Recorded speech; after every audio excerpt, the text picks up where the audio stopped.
우리가 많이 읽어서 알고 있는 예수님의 비유, 천국에 대한 비유입니다.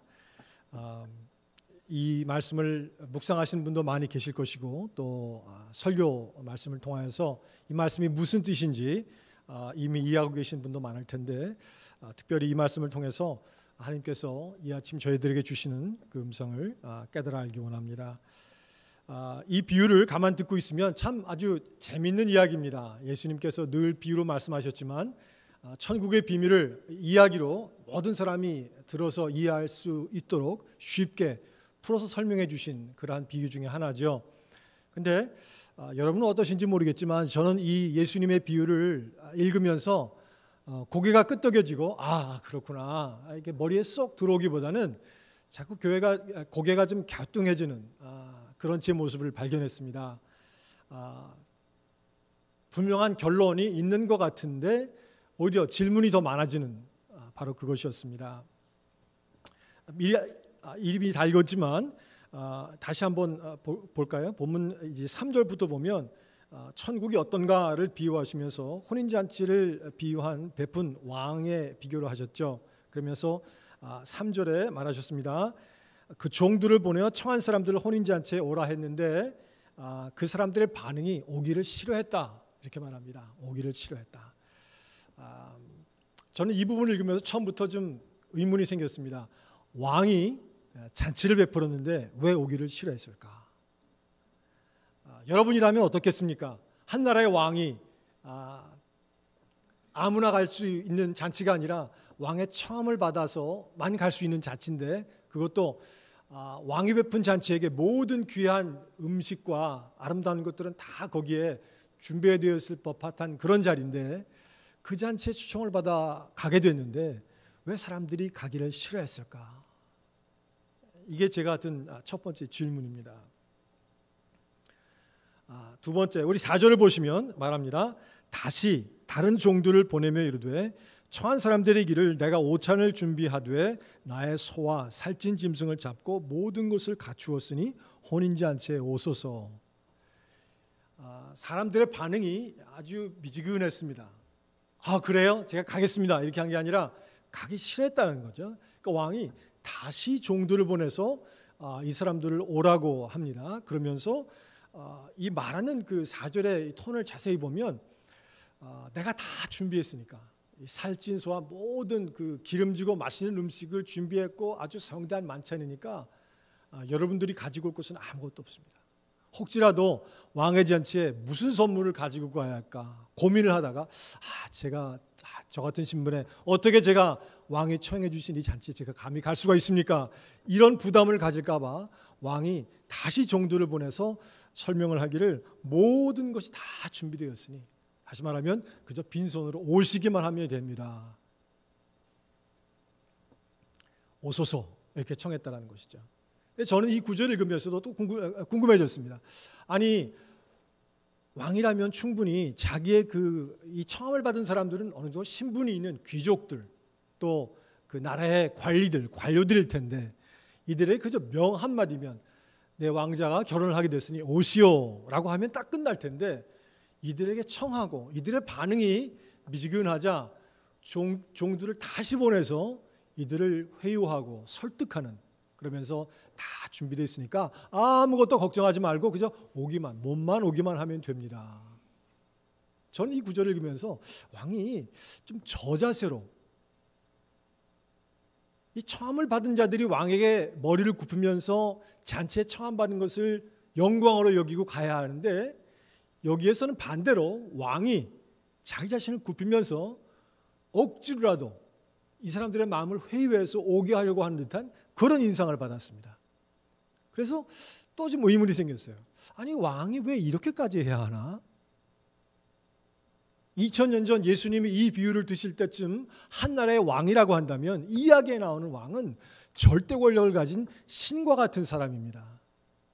그런 왕이 명하면 그런 왕이 청함을 했다 그러면 영광으로 알고 다들 와야 할 텐데 거기에 대해서 제대로 반응하지 않은 사람들에게 왕이 자기 자신을 굽히면서 이들을 다시 회유하려고 한다는 것이죠. 의문이 생겼던 겁니다. 계속해서 읽습니다. 5절. 이렇게 왕이 다시 사람을 보내서 청했는데 그들이 돌아보지도 않고 이렇게 말합니다. 이들의 첫 반응은 아예 관심조차 두지 않는 것입니다. 그냥 무시해버리는 겁니다. 왕의 초청장을 가지고 간 종들을 무시하는 것이죠. 이 종들을 무시했다는 말은 무슨 말입니까? 왕의 초청을 무시했다라는 말입니다. 신과 같은 절대 권력자인 이 왕의 초청을 면전에서 무시해버렸다는 말입니다. 아니, 어떻게 이럴 수가 있지? 또 궁금증이 생깁니다. 그러면서 사람들은 자기 밭으로 또 자기 사업하러 열심히 일하러 나가는 것 그 자체는 문제가 아니에요. 그죠? 문제가 아닌데 어떻게 왕의 초청을 무시하면서까지 자기 할 일이 바쁘다고 갈 수가 있을까? 아니, 보통 상식으로는 왕이 그렇게 초청을 했으면 만사를 제지하고 달려갔어야 할 텐데 자기가 무슨 약속이 있더라도 그거 다 취소할 망정 왕이 초청한 그 날짜를 달력에 새기고 그리고 왕의 이 결혼잔치에 달려갔어야 할 법한데 아니 이 소식을 전하러 온 초청장을 가지고 온 신하들의 면전에서 듣지도 아니하고 돌아보지도 않고 자기들의 일터로 갔다. 이해가 잘 되질 않습니다. 어떻게 이럴 수가 있지?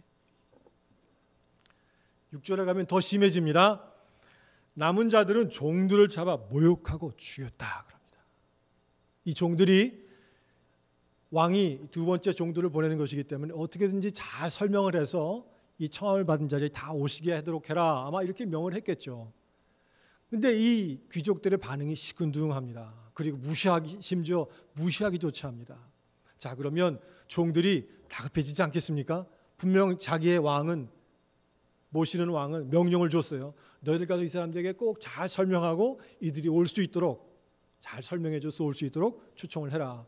이게 자기들에게 주어진 임무인데 사람들은 지금 말을 들은 채도 하지 않고 가버리는 거예요. 당황했겠죠. 그러니까 남은 사람들이라도 붙잡고 사정을 하면서 아니 꼭 오셔야 됩니다. 우리 왕께서 꼭 오시라고 모든 거 다 준비했으니까 걱정하지 말고 오시라 그랬습니다. 꼭 오셔야 됩니다. 아마 좀 귀찮게 붙잡고 늘어지지 않았을까. 왜냐하면 왕의 명령이니까. 자기가 돌아가서 아무도 오지 않겠다고 합니다. 그러면 누가 혼나겠습니까? 자기가 혼날 테니까 다급한 마음에 청함을 받은 자들에게 간절히 사정을 하면서 꼭 좀 와주십시오. 아닙니다. 꼭 오셔야 됩니다. 왕이 그렇게 말씀하셨습니다. 다 준비됐다고. 자, 그러니 이 귀족들이 어느 순간 귀찮아졌던 모양입니다. 화가 났던 모양입니다. 이 종들을 잡아 모욕을 주고 죽이기까지 했다. 이것이 무엇을 뜻합니까? 왕의 명령을 무시할 뿐만 아니라 왕의 권위에 정면으로 지금 대들고 있다는 뜻이죠. 결국 7절에 보면 임금이 노해서 군대를 보내서 살인한 자들을 진멸했다. 그리고 동네를 불살랐다. 이렇게 말합니다. 왕자가 결혼을 하는 아주 경사스러운 결혼잔치를 앞두고 지금 몇몇 마을들이 완전히 초토화되어 버렸습니다. 사람들은 죽임을 당하고 마을은 불살라서 없어지는 그런 이런 안타까운 일이 일어나고 말았어요. 어떻게 이럴 수가 있을까? 이상합니다. 그러자 왕이 이제 종들에게 명을 보내서 이제는 혼인잔치는 준비되었지만 청한 사람들은 합당치 않다. 그러시면서 길거리 가서 사람을 많은 대로 다 오라 그래라. 다 오라 그래라. 종들이 나가서 길거리에 서서 선한 자나 악한 자나 만나는 대로 모두 데려왔다 그랬어요. 이제 잔치홀이 꽉 찼습니다. 왕이 들어와서 이들을 보는데 한 사람을 보면서 말합니다. 11절, 12절. 한 사람이 예복을 입지 않고 있는 모습을 보고 왕이 묻습니다. 친구여 어찌하여 예복을 입지 않고 여기 들어왔느냐 하니 그가 아무것도 못하거늘 아무 말도 못하거늘 왕이 말합니다. 손발을 묶고 바깥 어두운 데에 내던지라. 예복은 뭘 뜻하나? 왜 예복을 입지 않았다고? 지금 아무나 다 왔는데 왕이 오라 그래서 왜 이 한 사람만은 내던짐을 당했을까? 궁금했습니다. 여러분 어떻습니까? 제가 지금 이런 설명, 이런 궁금증들이 과연 타당한 것입니까? 아니면 그건 그냥 있는 그대로 이해하면 되지 왜 이렇게 자꾸 궁금증이 많습니까? 근데 저는 성경을 보면서 궁금해졌어요. 왜 이럴까? 왜 이럴까? 왜 이럴까? 예수님의 비유가 분명히 천국에 대해서 말씀하시는 건데 이 비유가 쏙 들어오기보다는 궁금증이 더 생긴 거예요.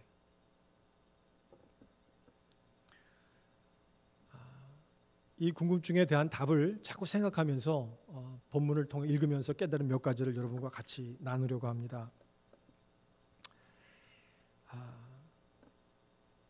이 세상은 가장 이상적으로는 어떤 이성적 사고 그리고 세상이 돌아가는 논리에 따라서 세상이 그렇게 돌아가는 세상이어야 하는데 현실로 보면 그렇지가 못합니다. 상식과 논리, 이성이 통하지 않을 때가 너무나 많습니다. 뉴스에서 가끔 접하는 그런 기사들을 저희가 대하다 보면 인륜, 천륜을 저버리는 그런 행동들, 끔찍한 일들이 참 많이 일어납니다. 부부 사이가 깨지고 사람이 사람을 죽이고 부모가 자식을, 자식이 부모를 해하는 그런 뉴스들을 흔하게 접합니다. 믿는 사람들에게서 배신을 당하고 상처를 입고 그러한 얘기들도 참 많이 접합니다. 제가 아는 목사님이 한 분 계신데 이 목사님이 유학생으로 와서 공부를 하시다가 이제 목회의 길을 걷기로 작정을 하시고 지금 목사님으로 섬기고 계신데 이분의 아버님은 신앙생활을 하지 않으세요.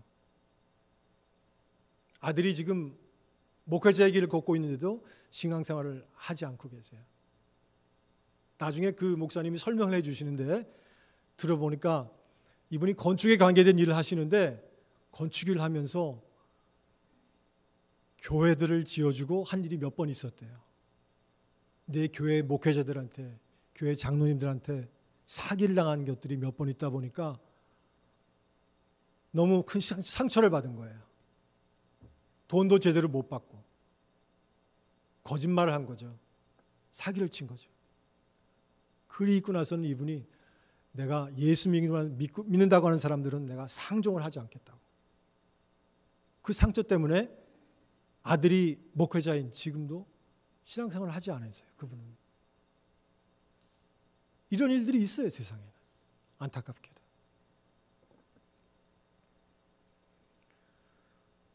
분명히 왕이 초청을 한 모든 것을 다 거쳐놓고 다 준비했으니 그저 몸만 와서 잔치에 참석해 주시고 같이 즐겨주시면 됩니다. 그런데 사람들은 거기에 대해서 무반응을 합니다. 왕의 권위에 대들고 도전을 합니다. 왜 이런 일들이 있을까? 현대를 살아가는 저희들의 삶을 한번 생각해 보면 이해가 되는 부분들도 있어요. 첫째, 이들에게 나타나는 모습 가운데 철저한 어떤 개인주의, 개인 중심의 생각 이것들을 보게 됩니다. 특별히 우리 현대에도 이런 모습이 참 많이 나타나는데 간단히 말씀드리자면 내가 싫으면 싫은 겁니다. 누가 말을 해도 부모님 말해도 싫으면 싫은 거예요. 사람들이 사춘기 때만 방황을 하고 부모의 어떤 명령이나 권위에 대해서 도전을 하고 말아듣는다고 생각하는데 요새는 남녀노소 가리지 않고 그저 내가 싫으면 싫은 사춘기 시대의 청소년들과 같은 삶을 많은 사람들이 살고 있습니다. 현대에는. 왜 그렇습니까? 개인 중심적인 사고예요. 어찌 보면 굉장히 좋은 한 사람의 인격을 존중해주는 좋은 것이기도 한데 이것이 극단적으로 가게 되면 내가 싫으면 그 누구가 시켜도 하기 싫으면 싫은 겁니다. 안 하는 겁니다.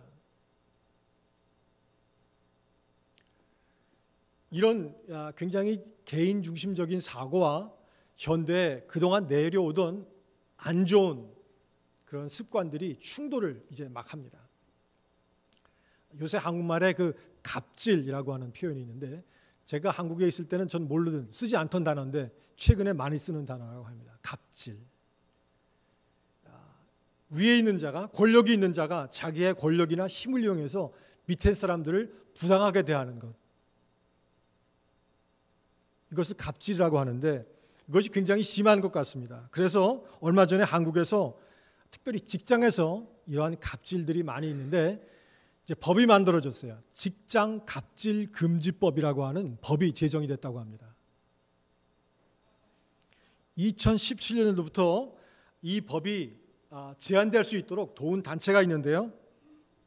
직장 갑질 119라고 하는 비영리 공익단체예요. 그런데 이 단체에서 하도 이런 주변의 사람들이 이게 억울함을 당하는 게 많다 보니까 카카오톡이나 이런 정보통신망을 통해서 사람들에게 이제 알렸어요. 여러분 혹시 직장 생활하시다가 억울한 일, 잘못된 일 당한 거 있으시면 알려주십시오. 그러면 저희가 도와드리겠습니다. 이렇게 해서 이제 알리기 시작했는데 그동안 사람들이 이제 이것을 알고 억울함 당한 것들을 하소연을 막 하기 시작했어요. 그래서 요새는 평균 하루에 한 2,000건 정도의 제보가 들어온대요. 매달.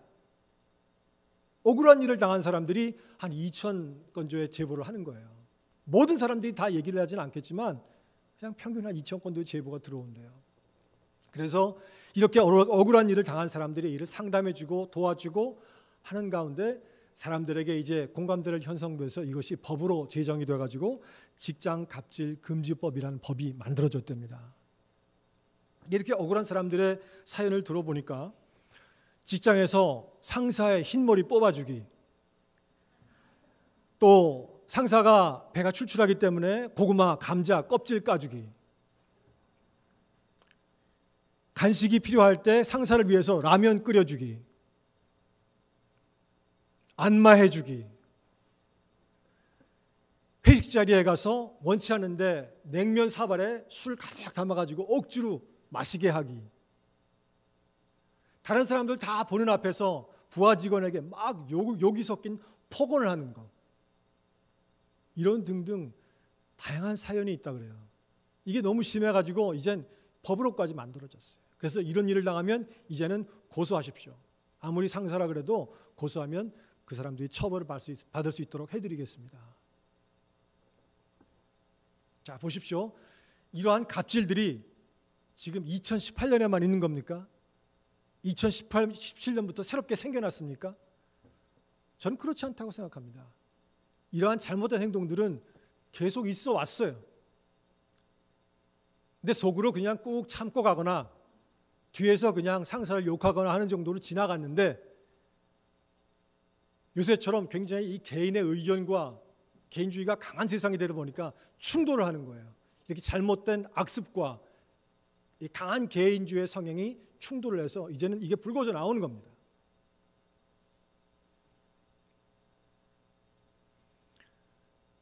왕의 청을 받아서 혼인잔치에 가기를 싫어한 이 귀족들의 반응을 보면서 첫 번째로 제가 깨달은 것은 이들은 굉장히 자기중심적으로 생각했던 사람들이구나.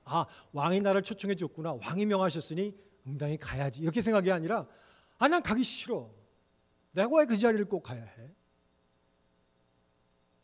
공식적인 업무도 아니고 그냥 왕자의 결혼식인데 내가 그 혼인잔치에 왜 가야 하나? 내가 가기 싫으면 그만이지. 이러한 자기중심적인 생각, 이것 때문에 왕의 청을 거절하고 가기를 싫어하지 않았나. 두 번째 이유, 이들에게는 왕의 청함을 받아서 그 귀한 혼인잔치에 가는 것보다 자기들의 삶의 터전에 나가서 열심히 돈을 버는 것, 이게 더 값어치 있고 귀한 것이라 생각했던 것 같습니다. 우리 현대에 특별히 이런 경향이 참 강합니다. 물질 성공지향주의, 수단과 방법을 가리지 않고 어떻게든지 열심히 일해서 돈 많이 벌고 성공하면, 대박 터뜨리면 끝입니다. 왕의 초청, 왕자의 결혼식, 혼인잔치 물론 좋죠. 하지만 내가 나가서 열심히 일해서 돈 벌고 그 하루에 저녁에 가서 잔치 있을 시간에 더 일하면 그만큼 돈 더 버니까, 그래서 성공하니까 그게 더 중요하다라고 아마 생각하지 않았을까 여겨집니다. 저는 이 LA 한 5년 전에 오기 전까지 이 동부에서 살았는데요, 좀 소도시에 살았어요. 근데 여기 와서 느낀 게 한 가지 탁 느껴진 게 뭐냐면, 와, 여기 사람들 다 바쁘구나 하는 거예요. 다 바빠요. 심지어 이 고속도로에서 운전을 하고 다니다 보면 사람들이 다 빨리 운전을 해요. 제가 추월하는 차는 별로 없어요. 다 저를 추월해 같이. 왜 이렇게 빨리 다니지? 왜 이렇게 빠를까? 뭐 이렇게 급할까? 사람들의 마음이 급한 거예요. 빨리 가서 또 일해야 하고 빨리 집에 가서 쉬어야 하고 시간을 아끼면서 살아요. 정말 사람들이 부지런히 일해요. 왜 그렇겠습니까? 성공해야 하니까, 좀이라도 더 벌어야 하니까. 시간이 귀해요. 시간이 귀해요. 이게 LA만 그렇겠습니까? 아닙니다. 한국 국민 전체가 참 바쁘게 살죠. 여러분의 삶은 바쁘게 돌아가지 않습니까? 왜 그렇게 바쁩니까? 성공하기 위해서, 좀 더 잘 살기 위해서, 좀 더 나은 노후를 마련하기 위해서, 준비하기 위해서 열심히 바쁘게 돌아가고 있습니다. 예수님께서 비유하신 이 비유에 나오는 이 귀족들 또한 그렇게 부지런하게 살았던 사람들인 것 같습니다. 그 자체가 나쁠 것은 없어요. 열심히 사는 것 참 귀한 겁니다. 최선을 다하는 삶, 성공하기 위해 사는 삶, 나쁜 거 아닙니다. 좋은 겁니다. 그런데 왕의 초청을 무시하면서까지, 왕의 권위에 정면으로 대들면서까지 나는 성공해야겠어, 내가 가기 싫으면 싫은 거야, 이것은 청함을 받는 사람들의 자세가 아니었던 것입니다. 이러한 자기중심주의, 물질, 성공지향주의와 함께 세 번째로 이들이 가졌던 모순은 관계의 단절이었습니다. 아무리 사람들이 바빠도요, 심지어 몸이 아프더라도 내가 정말 사랑하는 사람, 내가 정말 아끼는 사람을 위해서는 시간을 냅니다. 아무리 바빠도 예나 지금이나 똑같습니다. 여러분 그렇지 않습니까? 여러분이 정말 사랑하고 아끼는 친구, 그분의 따님이, 아드님이 결혼을 해요. 여러분 정말 바빠요. 심지어 몸이 아파요. 여러분 어떡하시겠어요? 나 못 가 그러시겠어요? 정말 사랑하는 사람이면, 둘도 없는 친구면 아닙니다. 아프더라도 갑니다. 약을 먹으면서까지라도 갑니다. 결혼식에. 왜? 내가 사랑하는 친구니까, 내가 아끼는 사람이니까, 나에게 저 사람 참 귀한 사람이에요, 내가 은혜를 많이 입은 사람이에요. 그런 분의 자녀와 결혼을 해요? 여러분 갑니다. 아무리 바빠도 갑니다. 이 귀족들은요, 한 가지 큰 약점이 있었는데 그게 뭐냐면 왕과의 관계가 단절되어 있었다는 거예요. 이들이 궁에서 매일마다 왕을 보면서 왕을 섬겼어요. 하지만 그 왕과 정말 친분이 있었던 사람들이 얼마나 있을까? 왕을 개인적으로 알고 왕을 개인적으로 좋아하고 정말 좋아서 따른 그런 신하들이 얼마나 있었을까?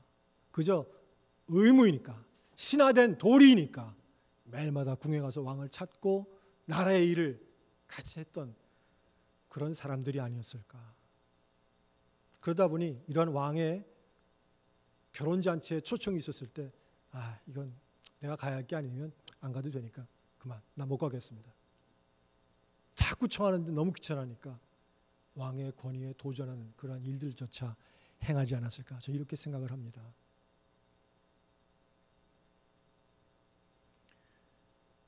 현재를 사는 우리들도 이러한 관계의 단절을 참 많이 경험합니다. 요새는 멀리 있어도, 아무리 멀리 있어도요, 이 인터넷만 보면 서로 어떻게 사는지 대강 알 수 있어요. 페이스북, 젊은 사람들은 뭐 인스타그램 이런 거에 보면 매일매일 살아가면서 내가 어디 갔다, 뭐 먹었다, 누구 만났다 사진을 자꾸 올려요, 사람들이. 그런 계좌에 들어가서 내가 아는 사람 그냥 그 페이지만 몇 번만, 한 30분만 가만 보고 있으면 아, 이 사람 지금 어떻게 사는구나, 뭐 하면서 사는구나, 직장은 어디에서 일하는구나, 이 동네에는 무슨 맛있는 식당이 있구나, 이런 거 다 알아요. 지구 반대쪽에 살아서 수천 킬로 떨어져 있는 곳에 사는 내 옛 친구가 지금 어떻게 무엇을 하며 살고 있는지 다 안단 말이에요. 자, 그러면 현대에는 그 페이스북을 하는, 이렇게 카카오톡을 하는 이 많은 사람들이 서로 그만큼 다 친해져서 살까요?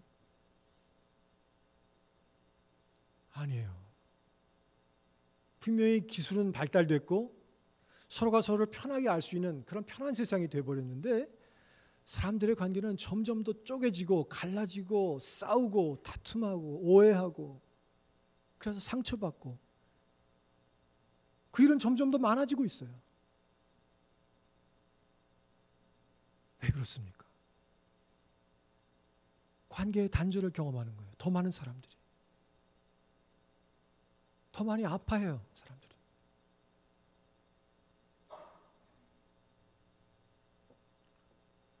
심지어 부부 사이에도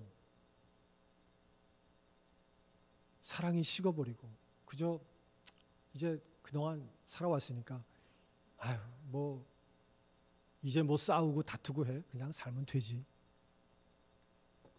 그렇게 살아가는 부부도 얼마나 많겠습니까? 여러분 질문 하나 하겠습니다. 부부가 결혼을 했어요. 같이 살아요. 근데 남편이 매일마다 설거지를 합니다. 매일마다. 그 남편은 부인을 사랑할까요? 사랑하지 않을까요? 매일마다 설거지하는 남편. 그 남편은 부인을 사랑하는 남편입니까? 아닙니까? 사랑하는 남편입니까? 오케이. 자, 그러면 혹시 여러분 중에 그 남편을 부인을 사랑하지 않는 남편입니다 라고 생각하시는 분도 있습니까? 매일 설거지하는 남편. 없으세요? 여러분 모두 다 생각에 매일 설거지해주는 남편 정도 되면 부인을 정말 사랑하는 남편 이렇게 생각하시는 거죠? 저는 거기에 반대한다고 생각합니다. 제가 한 표 드리겠습니다. 매일 설거지를 해줘도요 남편이 부인을 사랑하지 않을 수도 있어요. 왜 그런지 아세요? 다른 이유로 설거지를 할 수도 있거든요. 이 결백증이 있는 남편이 결백증이 있다고 한번 생각을 해보세요. 막 어지러져 있는 걸 못 보는 남편이에요. 이건 그냥 본인의 성격이 그래요. 근데 집에서 보통 이제 부인들이 요리를 합니다. 그럼 바쁜데 들어와가지고 이제 요리하고 나니까 밥 먹고 나면 어떻게 해요? 피곤하잖아요. 그러면 이제 과일도 먹고 좀 쉬면서 또 텔레비에 재밌는 드라마도 있으면 드라마도 하나 보고 하면 그러면 그때 일어나는 설거지하기 좀 귀찮죠. 그럼 설거지가 싱크대에 쌓이거나 뭐 그 다음 날로 미뤄질 수도 있는 거예요. 안 하려고 한 게 아니라 부인이 설거지를 하려고 하는데 그냥 몸이 너무 피곤한 거죠. 근데 설거지가 안 돼 있는 그 접시가 쌓여있는 싱크대를 보는 남편이 결벽증 있는 남편이라면 여러분은 어떻겠습니까? 마음이. 예, 부글부글 끓어오르겠죠. 예. 제가 그 심정이 어떤지를 조금은 알아요. 오해하지 마세요. 제 아내가 그렇다는 말이 아니라 제가 대학생 때 친구들 4명하고 같이 집을 한 채를 빌려서 5명이 살았어요. 대학생 남자들이 5명이. 한번 생각을 해보세요. 집안에서 부모들이 다 해주고 하다가 이제 대학교를 가가지고 인생의 처음으로 이 독립생활을 하고 있는데 그것도 5명, 그런 아이들 남자애들 5명이 뭐 집안 청소를 하고 정리를 하고 빨래를 하고 설거지하는 거 이거 잘 할 것 같으세요? 안 할 것 같으세요? 안 하겠죠. 저를 포함해서. 음식을 5명이서 가끔씩 같이 해 먹는데 사서 해 먹었어요. 돈 아끼느라고. 이제 먹고 나면 5명이 먹으니까 설거지할 게 많잖아요. 그럼 저희가 열심히 설거지를 잘 했을까요? 안 했을까요? 안 했어요. 하루 이틀 건너뛴 게 아니에요. 때로는 일주일도 갔어요. 이 설거지가 어느 정도까지 되냐면 나중에 점점 산처럼 쌓입니다. 가지고 이 그릇을 위에 조심스럽게 얹어야 되는데 안 그러면 다 무너지니까 그 아주 위태위태한 순간까지 간 경우도 여러 번 있었어요. 잘못 그릇을 넣으면 이제 와르르 무너지고 마는 거예요. 설거지를 안 한 그릇들이. 심지어는 하도 안 하니까 계속 물은 쌓여 있고 곰팡이가 파란색 곰팡이가 이제 접시들에게 막 생기기 시작하는 그런 지경까지 간 적도 있습니다. 누가 설거지를 할까요, 여러분? 그때 맞습니다. 못 견디는 사람이 합니다. 결벽증의 증세가 조금 있는 사람이 못 견뎌하기 때문에 먼저 합니다. 제가 한 적도 있고 제 친구들이 한 적도 있는데 공통적으로 막 입으로 욕을 하면서 설거지를 하는 거예요. 즐거운 마음을 하는 게 아니라 어느 놈이 이렇게 설거지도 안 하고 야 이거 우리 이렇게 하면 안 돼 그러면서 막 화를 내면서 열심히 설거지를 해요. 여러분 보세요. 남편이 매일매일 설거지를 한다고 해서 부인을 사랑하지 않을 수도 있다라는 겁니다. 부인을 정말 사랑한다면 설거지 할 수 있어요.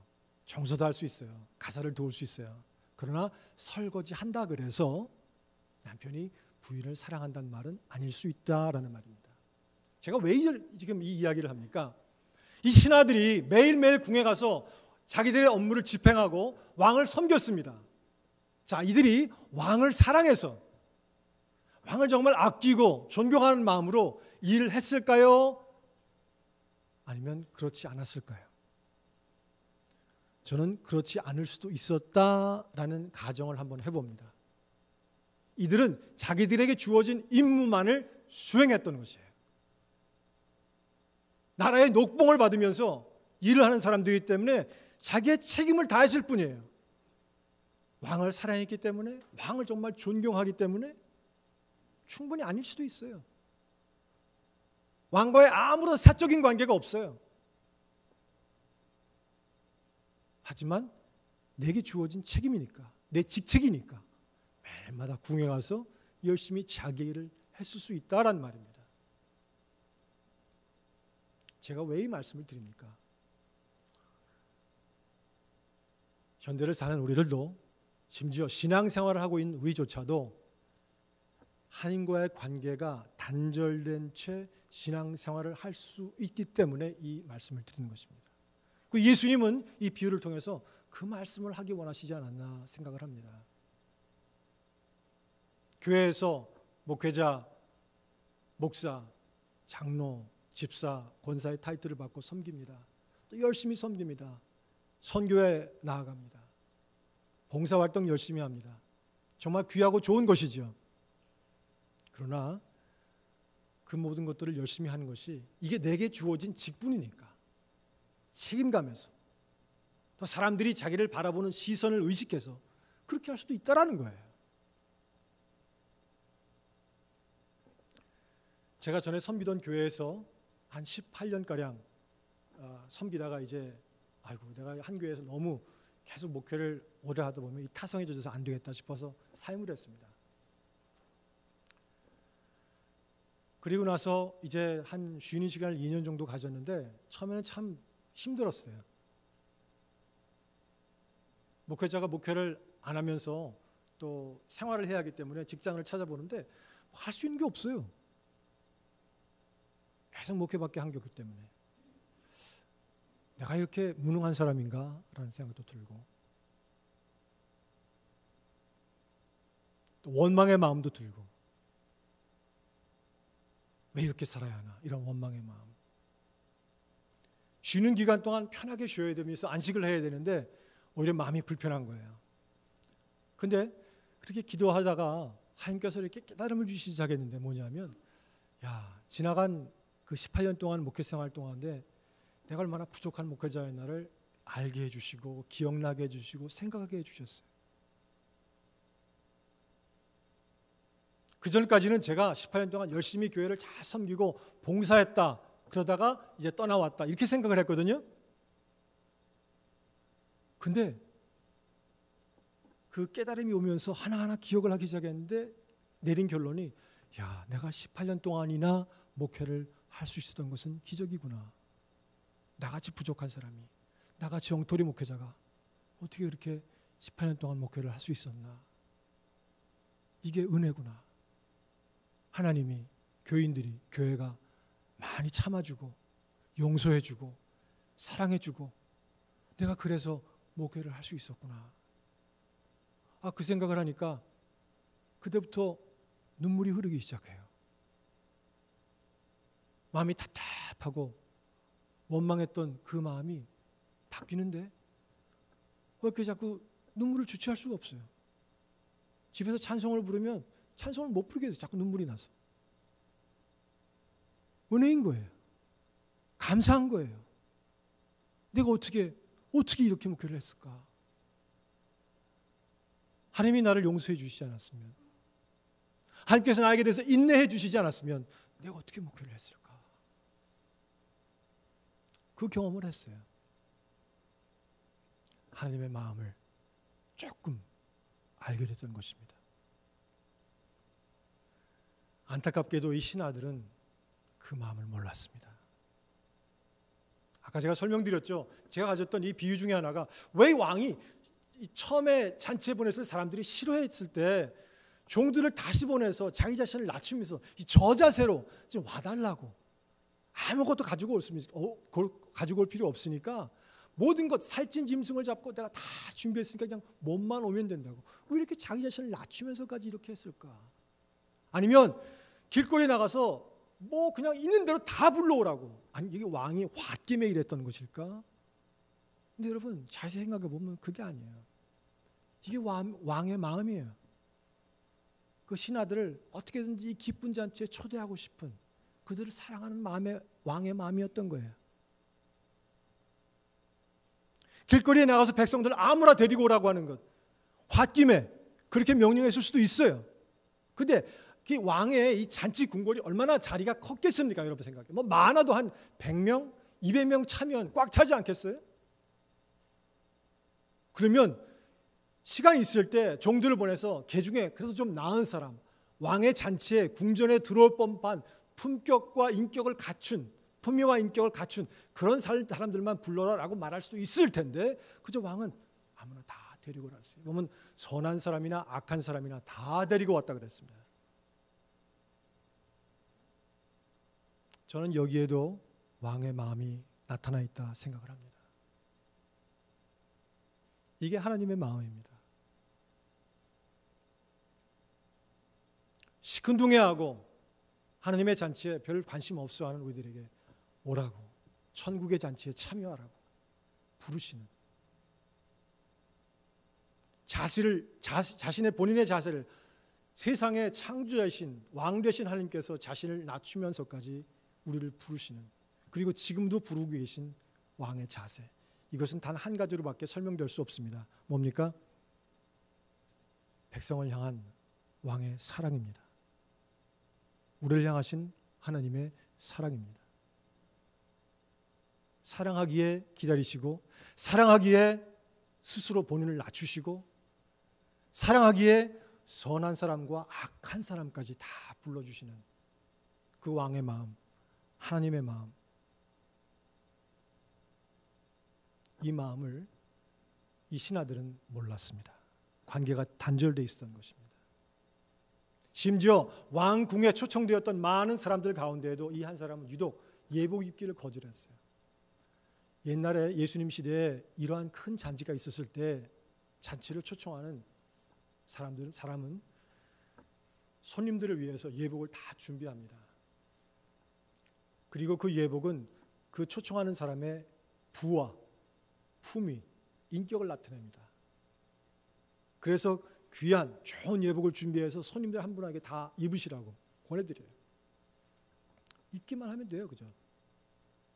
이 한 사람은 거부했어요. 나 이거 먹고 가면 되기만 하는데, 공짜 음식 맛있는 거 먹고 가기만 하면 되는데 뭐 옷을 입고 귀찮아 빨리 음식만 주세요. 이런 마음이 아니었을까? 감히 왕의 궁정에, 왕의 잔치에 초청될 자격이 없는 자기를 불러준 왕의 마음 전혀 안중에도 없었습니다. 몰랐습니다. 관계가 단절되어 있었거든요. 예복을 받을 리가 없죠. 결국 어떻게 됐습니까? 손발이 묶여서 내쫓임을 당하고 말았습니다. 예수님께서 마지막 14절에 말씀하십니다. 청함을 받은 자는 많되 택함을 받은 이분은 적으니라. 여기서 택함 받은 자의 모습, 한마디로 뭐라고 설명할 수 있을까요? 왕의 마음을 아는 사람. 좀 더 구체적으로 얘기하면 자기를 그렇게 불러준 왕을 사랑하고 존경하는 사람. 이게 택함 받은 자의 모습입니다. 귀족? 아닙니다. 돈 많은 부자? 아닙니다. 천한 사람? 악한 사람? 상관없습니다. 왕의 마음을 알기만 하면 됩니다. 아, 왕이 나를 불러줬구나. 왕이 나를 사랑하나 보다. 참 귀하다. 감사하다. 이건 영광이다. 그 마음을 알아서 느껴서 궁해온 자, 바로 이것이 택함 받은 자의 모습이다라고 하는 것입니다. 오늘 이 아침 하나님께서 우리에게 주신 말씀, 전 바로 이것이라고 생각합니다. 우리 한번 돌아보기 원합니다. 나와 하나님과의 관계는 지금 어떤가? 관계는 옛날에 단절됐는데, 나도 모르는 사이에 단절돼 버리는데, 나는 의무감과 책임감으로 사람들의 시선을 의식해서 열심히 교회를 나오고 있고 섬기고 있지는 않은지, 나를 불러주시고 나를 오래 참아주시고 아직도 나를 사랑한다 말씀하시는 그 하나님의 사랑이 귀하고 감사한지 우리는 스스로에게 물어봐야 합니다. 그리고 그 하나님의 마음을 아는 사람은요, 나타나는 게 있어요. 표식이 있어요. 뭔지 아세요? 삶이 달라요. 특별히 말에서. 어떻게 다르냐고요? 그 사람의 말을 가만 들어보면 말의 표현 가운데 감사합니다. Thank you. 사랑합니다. I love you. 이런 고백들이 많이 묻어나와요. 하나님을 향한 고백에서도 그렇고 주변의 사람들을 향한 고백에서도 그 사람들의 말을 가만 들어보면 아, 저 사람이 정말 하나님을 사랑하는구나. 주님의 마음을 마음속에 담고 있는 사람이구나. 아니면 아니구나 알 수가 있어요. 어느 정도는. 스스로에게 물어보세요. 내 삶 가운데 심지어 기도할 때에도 하나님 이 기도를 들어주세요. 들어주세요. 간절히 기도하는 거 좋아요. 해주세요. 이루어지게 해주세요. 이런 기도가 많은지, 아니면 주님 감사합니다. 주님의 은혜입니다. 감사합니다. 주님 사랑합니다. 이런 고백이 많은지. 여러분 기도하시니까 스스로 아시잖아요. 여러분의 기도의 언어는 과연 어떻습니까? 주변의 사람과 대화할 때 대인관계에서 고맙습니다. 참 감사합니다. 참 좋네요. 사랑합니다. 이런 고백을 하십니까? 아니면 짜증이 섞인 원망, 왜 안 됐을까? 큰일 났다. 불안에 섞인 그러한 불평, 이런 것이 더 많습니까? 우리 스스로가 어느 정도는 알 수 있어요. 내가 지금 하나님의 마음을 담고 있나? 주님의 마음을 아나? 나는 어떤 신앙생활을 하고 있나? 하나님께서 오늘 이 아침 이 말씀을 통해서 우리 각자에게 지금 권고해 주고 계십니다. 내가 내 마음을 아느냐? 너와 나와의 관계는 지금 어디에 있느냐? 내가 너를 사랑한단다. 너는 나의 귀한 딸이요 아들이다. 우리가 그 음성 듣고 주님 앞에 감사합니다. 저도 주님을 사랑합니다. 그리고 섬기고 봉사하고, 그것이 맞는 순서입니다. 이 예수님의 비유에 나온 이 안타까운 사람들의 이야기를 보면서 우리가 이제신 오늘 이 아침 우리 자신들의 모습을 다시 한번 돌아보고 주님 앞에 사랑받은 자로서, 그래서 주님을 사랑하고 섬기고 봉사하는 자로서 다시 한번 새롭게 서기를 기원합니다.